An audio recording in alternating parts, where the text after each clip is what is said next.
సిస్టమ్ని సిస్టంతోనే కొట్టాలి. అదే ప్రస్తుతం వైఎస్ఆర్ కాంగ్రెస్ పార్టీకి సంబంధించిన కొంతమంది నాయకులు తెలివిగా చేసినటువంటి పని. రాష్ట్ర వ్యాప్తంగా మున్సిపాలిటీలు, కార్పొరేషన్లలో బలవంతపు చేరికలు. అప్పట్లో ఏదైతే నామినేషన్లు వేయడానికి ఇబ్బంది పెట్టారు అన్నది అది విధ్వంసపు పాలన అన్నారు.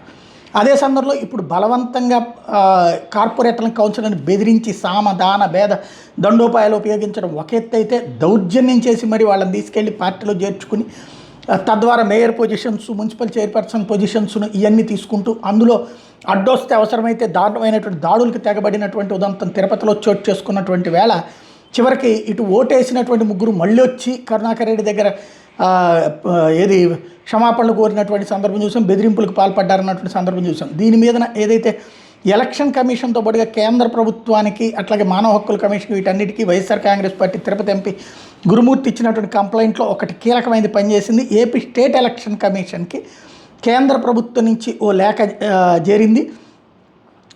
ఏదైతే ఈ ఇట్లాంటి పరిస్థితి ఉంది అన్నటువంటిది AP election commission principal secretary ఇప్పుడు తాజాగా రాష్ట్ర డీజీపీకి ఒక నోటీస్ జారీ చేశారు.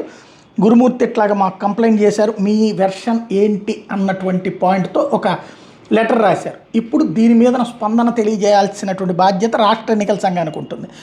ఏదైతే deputy mayor Tirupati municipal corporation ఎన్నికల సందర్భంగా జరిగినటువంటి పరిణామం టోటల్గా కొత్త మలుపులు తిరుగుతున్నాయి.